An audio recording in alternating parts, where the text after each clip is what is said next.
Muito boa noite. Vamos dar início a mais um Democracia em Debate. Em estúdio está o deputado da Assembleia da República pelo PSD, António Cunha. Hoje vamos debruçar-nos um pouco mais aprofundadamente sobre o debate sobre o Estado da Nação e vamos aqui focar alguns aspectos que estiveram em discussão e fazer também uma breve nota sobre a morte de Otelo Saraiva de Carvalho. Boa noite, doutor. Como é que, no seu entendimento, decorreu o debate sobre o Estado da Nação? Ficou frustrado? Boa noite. Eu antes de ir aí, eu gostava de dizer que no dia em que estamos a gravar, é o dia dos avós, e queria, obviamente, prestar aqui uma homenagem a todos os avós deste país. Eu já não tenho os meus, mas de qualquer forma é sempre bom lembrá-los, até pela importância que os avós têm e sempre tiveram no seio da família, não é? No seio da família, na educação, dos netos, da formação. Deixe-me dizer que também sublinho tudo o que o doutor vai dizer. Pronto, era só isto. Relativamente ao nosso primeiro tema, que é a propósito do debate do Estado da Nação, eu não queria, obviamente, falar tanto do debate, porque esse foi público, cada um tem a sua opinião sobre aquilo que lá aconteceu, mas queria falar mais sobre o Estado da Nação mesmo, uma vez que provavelmente este será o nosso último programa. E faz bem, doutor, porque uma das críticas é, efetivamente, o PSD pouco falou sobre o Estado da Nação. Não foi só o PSD, ok? Aliás, o PSD abordou alguns temas pertinentes, se calhar não eram aqueles que as pessoas mais gostariam de ter ouvido falar. Mas foram os tais casos e casinhos?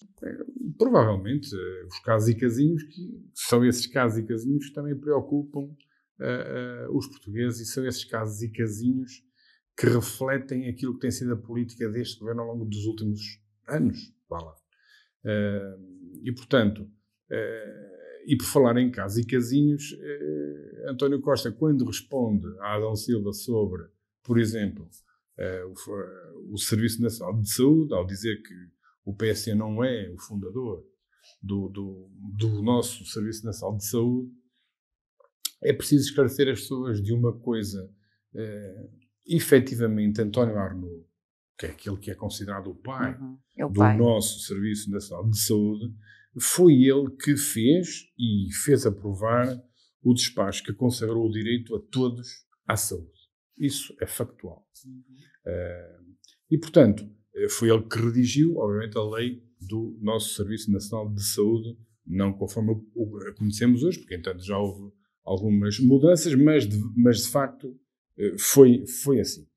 Mas, repara uma coisa, mas tem que haver aqui algum rigor com a história e não devemos descrevê-la da forma que António Costa e alguma esquerda têm feito, numa espécie de gritaria a puxar para si os galões do Serviço Nacional de Saúde, porque isso é falso. A criação do Serviço Nacional de Saúde. É evidente que colocar um despacho, e para quem tem memória histórica, nós temos de ter a noção disto.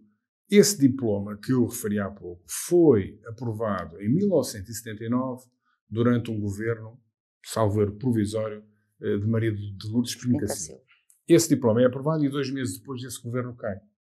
Ora bem, é factual, toda a gente poderá saber que em 2 meses é impossível erguer um Serviço Nacional de Saúde. É impossível. Claro. Portanto, foi o PSD que nos 15 anos depois, esse sim, ergueu o Serviço Nacional de Saúde. Como? Criando carreiras, contratando pessoal, tendo hospitais e centros de saúde, tendo equipamentos. Portanto, pôs tudo isto a funcionar. Portanto, é intelectualmente desonesto aquilo que se tem dito. E repara uma coisa, na altura, efetivamente, isso é claro, portanto, o PSD votou contra esse diploma, não contra o conceito, mas pelas verbas que lá estavam inscritas.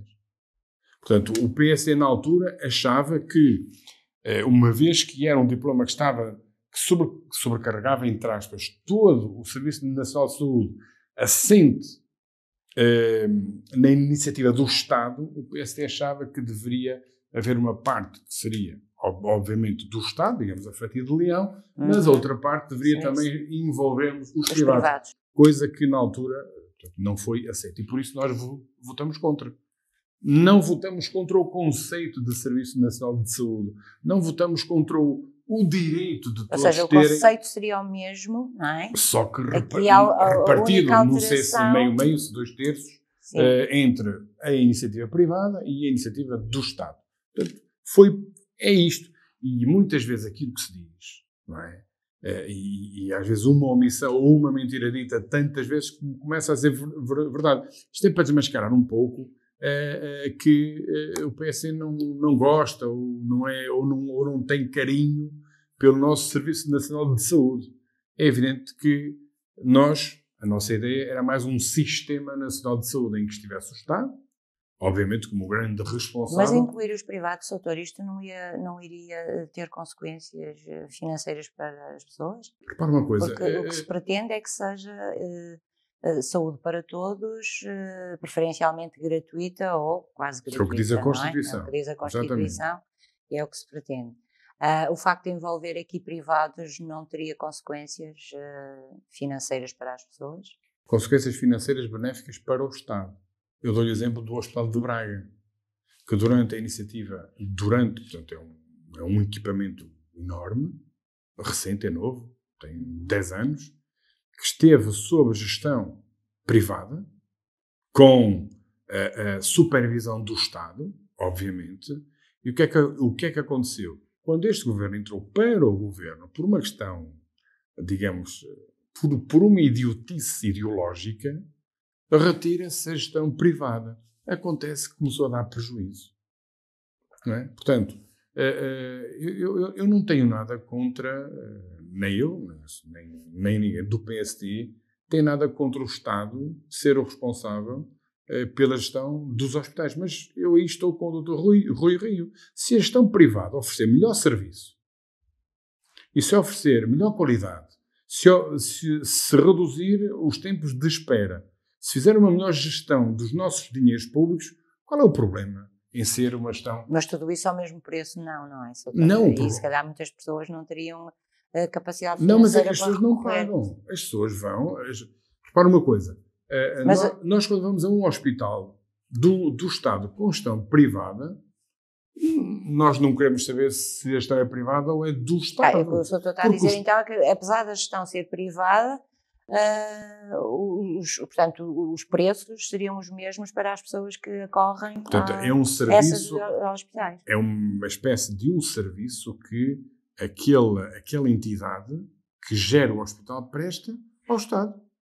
Portanto, eu, como paciente do SNS, vou a esse hospital, faço os meus tratamentos lá e venho embora como se fosse fazer a outro. Portanto, há um contrato.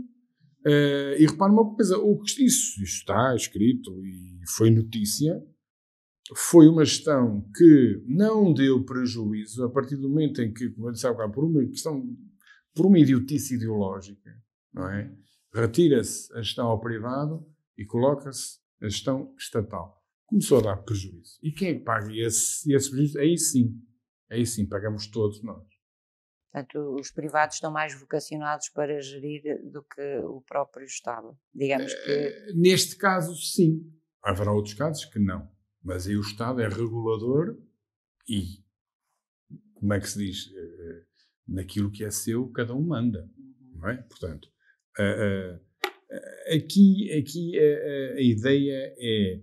Portanto, como eu estava a dizer, tanto me importa, eu se precisar de ir a um serviço de saúde, tanto me faz, a mim, apresento o meu cartão de utente e pago a taxa moderadora se for obrigado a isso, tanto pago nesse hospital do Estado com gestão privada como no outro.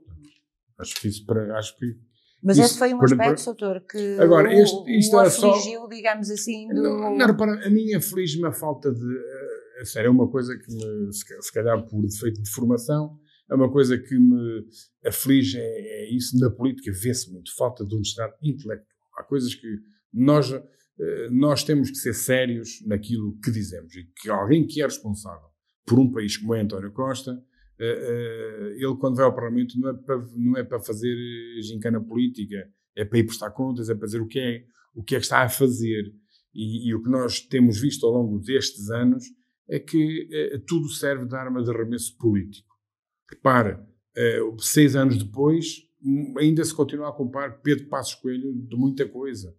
Quando Pedro Passos Coelho retirou este país, e isto foi dito lá, quando Pedro Passos Coelho retirou este país da bancarrota, ponto. Tivemos cá pessoas, tivemos cá os estrangeiros, tivemos cá o FMI, tivemos cá a União Europeia. O país esteve praticamente a dizerem a ser assim, meus amigos, não é? vocês não podem fazer assim porque andam a gastar demais, vocês andam a gastar mais do que aquilo que conseguem arrecadar. Portanto, há que... E era isto que estava a ser feito. Sim, nessa altura, Pedro Passos Coelho chamou a atenção para a necessidade, quando a Troika veio, dos portugueses apertarem o cinto, entre aspas, porque... Por isso podemos discutir, tivemos que apertar todos o cinto. Obviamente, Pedro Passos Coelho fez algumas reformas, mas repare, quantas é que foram feitas de 2015 para cá? Nenhuma. Porquê? Porque nós temos uma maioria que apoia o governo, mas é uma maioria... uma espécie uma maioria de conveniência. Não de conveniência para o país, mas para os próprios. Ou seja, para os próprios que estão a governar e para aqueles que, na oposição, se sentem parte desta solução governativa, como é o caso do PCP agora. Antes era a geringonça, agora era a geringonça, o Bloco de Esquerda tem estado o PAN anda ali um bocado a gerir votos, vá lá.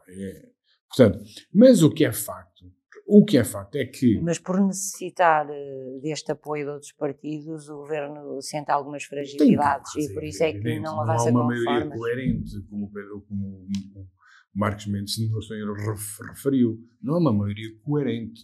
O que é que a geringonça quis para a justiça? Para a educação? Para a educação nós estamos agora, e eu ia falar disso mais à frente, estamos agora a sofrer aquilo que se tem feito. A saúde.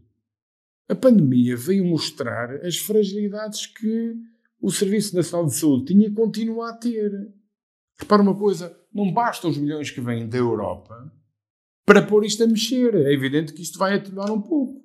Mas, de facto, nós precisamos de investir bem esse dinheiro.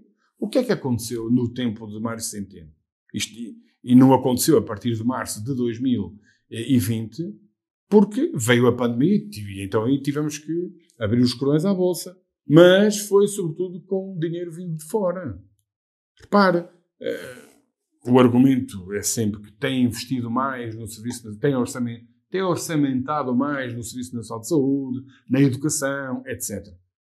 Isso não me interessa. O que interessa é o que se executa. Ou seja, se eu tenho 100 milhões orçamentados para a saúde, não é? O que é que vou fazer com estes 100 milhões? Não, o que é que eu posso fazer com estes 100 milhões, só que depois chega-se ao final do ano e não foram executados 100 milhões. Porquê? Porque há uma boa parte daquele dinheiro, uma parte substancial, desse que é cativado. Percebe? E essas cativações em 2016, 17, 18, 19, veio pôr a nu as fragilidades do nosso Serviço Nacional de Saúde. Por isso é que hoje temos 127 mil cirurgias em atraso, por isso é que temos 1 milhão de consultas em atraso, por isso é que temos a promessa do António Costa de 2017, que até ao final de 2017 todos os portugueses iriam ter médico de família. Balelas. Hoje são 900 mil que não têm. Portanto, o discurso, e não basta ir para a Assembleia da República falar, vamos ganhar 900 milhões, 1000 milhões, 300 milhões. Quer dizer, claro, ora bem, ele vem aí e é muito fácil publicitar o dinheiro que vem aí. Agora é preciso ver como é que esse dinheiro vai ser investido. Não é gasto, é investido, que é para ver se tem algum retorno. Portanto, mas aquilo que eu retiro do debate do Estado da Nação, ou melhor, da Nação, é que estamos, sinceramente, eu vejo os portugueses resignados e sem grandes expectativas relativamente ao futuro. Portanto, e era isto que devia ser dito lá também. Nós entramos para a União Europeia em 1986, 1 de janeiro de 1986. Já fomos ultrapassados por países que entraram na União Europeia em 2004. Mas há dados que nos dizem que vivemos num país mais desigual e que continuamos sempre de mão estendida para a Europa. Estamos sempre à espera que venha o dinheiro. E eu não me esqueço daquela imagem patética de António Costa perante a Van der Leyen. Então eu já posso ir ao banco. Isto é degradante. Mas o último ano, como eu já disse há pouco, veio pôr nas fragilidades na saúde, na educação. Eu na saúde, claro, queria destacar aqui a resiliência e a resistência dos nossos profissionais de saúde, que têm sido ainda hoje incansáveis. Portanto, tiro-lhes o meu chapéu. Relativamente à educação, portanto, eu já disse aqui continuamos com as escolas várias a não vezes, estarem preparadas para a evolução que aí vem, não é? Nós temos que mudar de paradigma de uma sexta-feira para uma segunda-feira. Quem é que agarrou nisso? Com unhas e dentes, com aquilo que tinha à mão. Foram as pessoas e foram as escolas, não foi o governo. Repare, António Costa vai em abril ao Parlamento a prometer que no ano letivo seguinte, ou seja, 1 de setembro de 2020, todos os alunos, todas as escolas irão estar cobertas com rede de alta velocidade, com computadores, etc. Ainda há pessoas que não têm ainda não têm. No próximo ano letivo é que vão começar a chegar ainda alguns computadores. Mas não é só questão dos computadores, é também acesso à internet, porque há zonas do país, essencialmente do interior, onde não há praticamente as ligações necessárias. Aí à frente também vou falar nisso. Aliás, é já a seguir. E aí não interessa nada ter computadores se não tens rede. Exatamente, era aquelas pessoas que antigamente tinham televisão, mas como não tinham vídeo, vendiam a televisão para comprar o vídeo, ficavam na mesma. Não é? Portanto, ano e meio depois da pandemia, somos o país que está a crescer menos. Aliás, temos o país a crescer menos. E a crescer menos por comparação às economias que nos são comparáveis.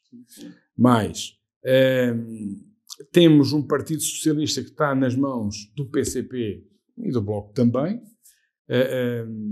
a gerir a governação e os fundos europeus que aí vêm. Outra coisa, António Costa enche a boca com inovação tecnológica, com a digitalização, etc. Onde é que anda o 5G? Onde é que anda o 5G? Repare, o 5G em Portugal está a marcar passo. Nós somos, a par da Lituânia, reparem, da Lituânia, somos os dois últimos que ainda não temos oferta comercial de 5G. Portanto, e estamos... Já está a ser publicitada. Está, mas então ainda andam em leilões. Andam em leilões há 131 dias. Isto não saímos da cepa torta assim. Mas qual será o problema? O problema é o mesmo de sempre. Fracasso de negociações? É evidente. Neste país está-se habituado a negociar para quem alguns querem.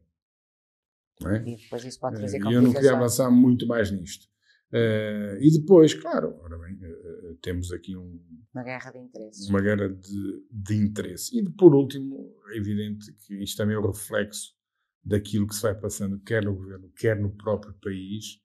Quer dizer, temos um governo que se está a arrastar no poder, à espera. Doutor, isto também terá a ver com o facto de o governo estar em final de ciclo? É assim, nós estamos a meio de uma legislatura. O governo não estaria em fim de ciclo se não tivesse ministros como Eduardo Cabrita, como Tiago Brandão Rodrigues, que já está a ser agora alguém já começa a olhar para aquilo que tem sido a educação no nosso país desde 2015. Sim, porque nos últimos tempos não se falava muito. Ele foi sempre um ministro muito, muito quieto, muito calado, como convém a António Costa. Agora, também falamos aqui a semana passada, com esta revisão, com esta reforma no currículo, as pessoas agora começam a ver, isto afinal passam todos, facilitismo, estamos a descer nos resultados dos testes internacionais. Mas, quer dizer, mas isto é factual. Nós, comparativamente aos outros países da OCDE, nós estamos a descer. A partir de 2015, começamos a descer. Sim, o senhor já tinha dito isso no último E, portanto, é evidente que o governo está aparentemente, enfim, de ciclo, porque temos um ministro como Eduardo Cabrita, que quer dizer, é o pior ministro. Politicamente é o pior ministro. É um desastre. É desastrado. E onde toca, onde toca, ou sai mosca, e quando fala, sai asneira. Veja-se o Mas que por isso é que ele fala muito pouco, porque repare que não, mas sempre quando que há fala, críticas é não uma fala. desgraça autêntica. Passado só uns dias é que vem comentar, é que vem responder às situações. Passado depois. Repara, quando convém. E quando vem falar, nunca é responsabilidade dele. Veja-se os festejos do Sporting que as autoridades de saúde dizem que muito provavelmente terá sido aí que começou, digamos, esta vaga e depois com a ajuda daquilo que e não há aqui aconteceu no assumir Porto. culpas, não é? Nunca. Portanto, ele nunca assume nada. Ele é politicamente incompetente. Veja-se o que aconteceu no CEF, veja-se o que aconteceu nos festejos, veja-se o que é que aconteceu em Odmira. E, portanto, nunca é responsabilidade dele. Ele faz sempre tudo bem. E está ali de pedra e cala. Aliás, o líder do CDS já o produz o ministro sempre em pé. Esse nunca cai. Mas, efetivamente, ele foi um saco de pancada no debate sobre o Estado da Nação. Foi. Mas por isso é que depois também o Primeiro-Ministro disse trazer para aqui casos e casinhas, ou seja, no fundo, acabou por também o Primeiro-Ministro criticar a oposição por aproveitar-se do debate da Nação, que é António o debate Costa mais aí, importante do ano, sim. ser aproveitado para discutir coisas que não sim. a António nação Costa, em si. António Costa aí tem alguma razão. Eu, do meu ponto de vista, acho que no debate do Estado da Nação havia outras coisas que deveriam... por exemplo, olha, explicar como é que nós não estamos a crescer. É evidente que se falou do PRR. Do PRR. Falou-se disso. Mas acho que devia ter sido falado com mais profundidade e com mais equidade até. Embora eu acho que houve uma intervenção do PSD que, do meu ponto de vista, foi muito assertiva. E, portanto, é evidente que nós tivemos o handicap de Rui Rio não ter estado lá. Portanto, por morte de um familiar próximo, a senhora foi a sua sogra, que faleceu. Portanto, tivemos essa pecha aí. Agora, foi um debate que acho que para o país não correu bem. Eu acho. Para o país não correu bem. E, portanto... alguma frustração no final? Repara uma coisa, é uma frustração. Nós temos que ter em conta a envolvência daquilo. E quem está lá sabe o que é que... Pronto, sabe, tem outras informações, tem o contexto daquilo que é a Assembleia da República. Nós, segundo ano consecutivo, tivemos um ano atípico, como toda a gente teve. E o trabalho não foi pouco. Aliás, há quem diga foca-se muito a falta dos debates quinzenais. Quer dizer, nós podemos perguntar o que é que dos debates quinzenais ficava. Alguns são debates, alguns bitites, alguma crispação. Havia pouco efeito útil. Eu acho que sim. Eu acho que sim. Desse ponto de vista. Do ponto de vista daquilo que era o combate político-partidário. E claro, era uma maravilha. De 15 em 15 dias tínhamos lá, ou era o Primeiro-Ministro a dar porrada, ou era o Primeiro-Ministro a dar porrada na oposição. Sim, mas também o facto do Primeiro-Ministro sentir na obrigação de ir, não é? Poderia fazer com que, não sei, os assuntos fossem tratados de outra maneira, houvesse uma coisa, o que se pretendeu... Porque no fundo pede-se justificação, não é? Claro que sim. Mas repara uma coisa, a única forma do governo prestar contas não é só com os debates quinzenais em plenário. Sim, eu sei. Nós temos as comissões, aliás, sim. O grosso do trabalho que se faz no Parlamento é nas comissões. Nas comissões que nós fazemos as audições, as audiências. Portanto, é nas comissões em que se preparam que se fazem os projetos de lei, os projetos de resolução. Portanto, o grosso do trabalho é lá. Portanto, aquilo que se passa em plenário, digamos que é a face visível do trabalho feito antes de chegar a plenário. Exatamente. Portanto, agora uma coisa é certa. se me perguntar assim, mas estamos completamente satisfeitos, entendemos, pode-se incrementar melhorias. Só com uma coisa, eu acho que nós perdemos em quantidade, mas ganhamos em qualidade, na medida em que os debates agora são mais aprofundados, até pelas duas rondas. Porque primeiro, nos debates quinzenais, era uma ronda, portanto, o primeiro-ministro falava, depois falava o PSD e o PS, portanto, era só uma ronda. Agora não, agora há duas rondas, em que aí sim, e quando são debates setoriais, para a educação, para a justiça, para a cultura, são mais produtivos. Eu acho que sim, portanto, está lá o ministro da pasta responsável. Claro que aí o debate, em termos de informação, em termos de prestação de contas, é muito mais rico, acho eu. Enquanto que o debate quinzenal com o primeiro-ministro a responder às questões sobre educação, sobre justiça, sobre cultura, sobre etc., ficava muito pela rama. E era dessa rama que vinha os soundbites. Pronto, no telejornal um debate dava 2 minutos ou 3. E mesmo assim, a Emília sabe isso melhor do que eu, quanto é que custam 2 minutos ou 3 em horário nobre. E, portanto, só para dar aqui uma nota, relativamente ao portanto, estava a falar do Eduardo Cabrita, agora Tiago Brandão Rodrigues, para dizer que é o ministro que há mais tempo, em tempos, desde que estamos em democracia, ele está há mais tempo com a pasta da educação. Portanto, a partir de 2022, 2023, vamos ter mais uma mudança nos documentos curriculares, pobre dos alunos. Pode ser fator que, entretanto, haja uma remodelação e... Não anda para trás isto. Com este governo não anda. Aliás, eu acho que este governo era consolidar aquilo que estava feito, porque para uma coisa nós, e é com esses que nós temos que nos comparar. Nós temos que nos comparar com os estudos internacionais, é com o PISA, é com o TIMSS. Portanto, não há cá outras ideias. Pode-se andar aqui às voltas mais para a esquerda, mais para a direita. Não, nós temos que ter uma escola de qualidade, responsável, que dê formação e que dê educação às nossas crianças. E que esteja ao nível dos outros países. Porque isso depois vai se refletir na nossa economia. Quer dizer, se nós vamos pelo facilitismo, o que é que tem acontecido agora? O que tem acontecido é que é evidente que quem nos verá não gosta nada de ouvir isto. E depois ainda manda a atuar de que então vocês estão a desvalorizar o trabalho dos professores. Se não fossem os professores, para onde é que a nossa educação andaria? Não é?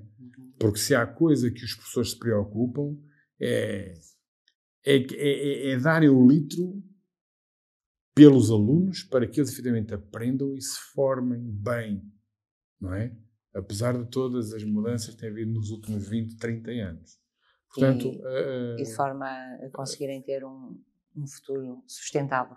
Agora, sustentável e que sejam capazes de ter formação suficiente de qualidade para que sabe que estamos num mundo global. Os desafios, não é? Os desafios, é evidente, e o nosso país precisa disso. E o nosso país precisa disso.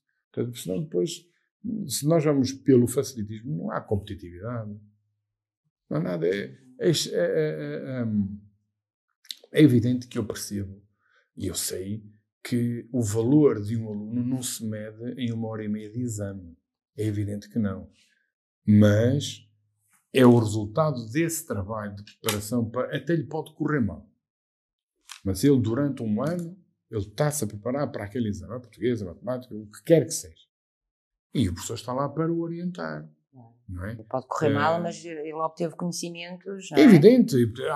Todos nós, é evidente. Durante esse ano. Por isso é que o PSD propôs, no seu programa eleitoral de 2019, que nós temos que fazer uma remodelação nos exames. Os exames não podem ser apenas a parte de tirar a gaveta daqui, agora é matemática, agora não. É preciso que sejam exames que avaliem também competências. O saber em ação. Não é só dizer que 2 mais 2 é 4, mas saber porque é que 2 mais 2 é 4. Doutor, eu tenho muita pena, mas nós aqui também temos de tratar os assuntos pela rama, não temos grande tempo. Mas o saber em ação é muito giro esse tema. Um dia voltamos a ele e vamos ter a oportunidade disso. Uma breve nota sobre o Hotel Saraiva de Carvalho, uma figura algo polémica, controversa, mas que efetivamente teve grande importância na nossa história, especialmente na Revolução de 25 de Abril. Sim, o Hotel Saraiva de Carvalho foi um homem, já foi um homem controverso, como é óbvio. Ele foi o grande estratega da operação militar e um dos comandantes militares do 25 de Abril, que levou à nossa democracia, ao fim de uma ditadura que se arrastava há 48 anos, ou há 47, ou há 40 anos, e é de facto o grande símbolo do 25 de Abril. Essa parte, acho que temos que honrar a sua memória também por isso. Agora, é evidente que é controverso. Porquê? É controverso porque ele comandou o COPCOM, que era uma espécie de braço armado da Revolução, que na altura foi criado para tentar perpetuar os militares no poder. O COPCOM foi depois extinto no 25 de novembro, e depois temos o facto de ele ter sido, isso provou-se em tribunal, o mentor das FP25. Portanto, ele foi acusado de liderar essa organização terrorista, que é a organização terrorista que foi responsável pela morte de 17 pessoas, entre as quais um bebê que foi um dano colateral. E, portanto... E ele foi julgado na altura, ele foi não é? julgado, preso 5 anos. Foi julgado e condenado em tribunal pelo seu papel na liderança das FP25, e depois, claro, foi provada essa ligação à organização terrorista em 2004. Depois a Assembleia da República aprovou o indulto e depois seguiu-se uma amnistia daqueles que estavam presos no caso. Mas o Hotel Saraiva de Carvalho recusou sempre esta ligação às FP, não é? Recusou, nunca se arrependeu, atenção. Recusou, mas o que é certo é que o Tribunal provou, por isso é que o prendeu. Portanto, há aqui factos históricos que agora cabe a cada um de nós fazer as suas leituras. Tirar o chapéu ao Hotel de Saraiva de Carvalho por ter sido, digamos, o pai do 25 de Abril, mas a história depois fará o seu juízo factualmente, porque a história é baseada em factos, não é? Se eu sou mais de direita é uma coisa, se eu sou mais de esquerda é outra coisa. Não, a história é o que é.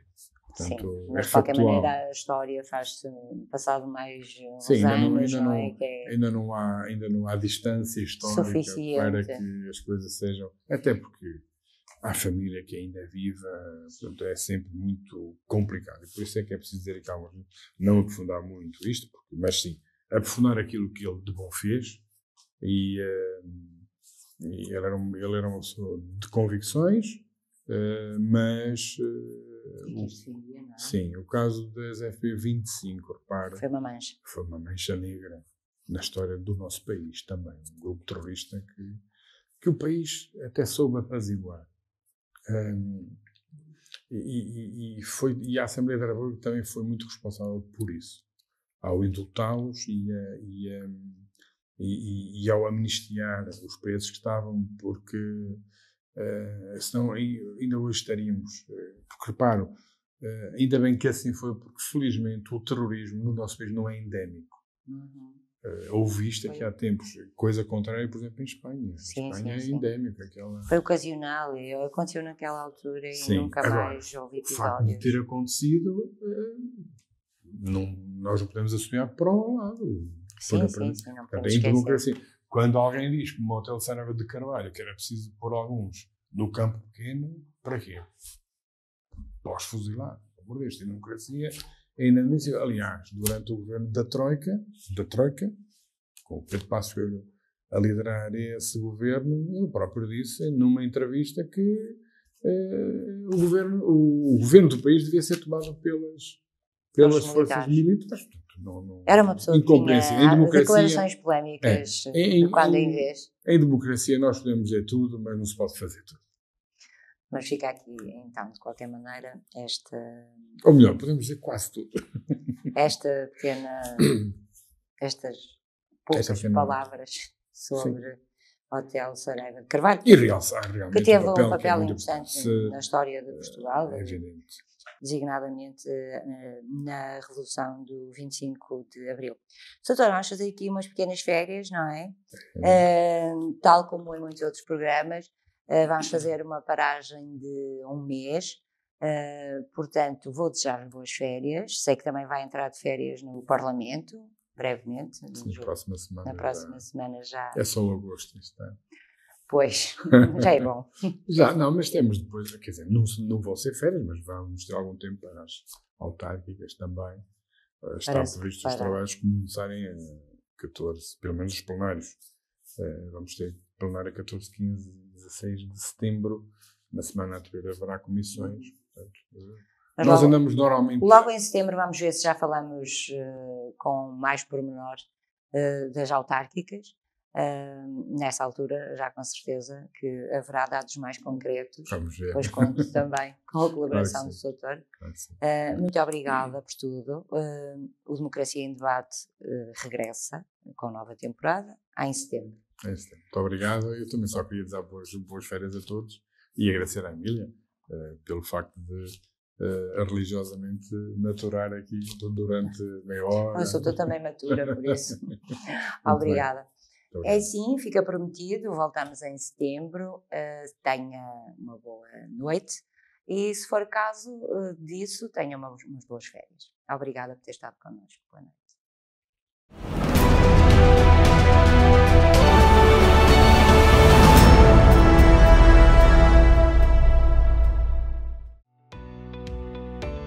Novum Canal.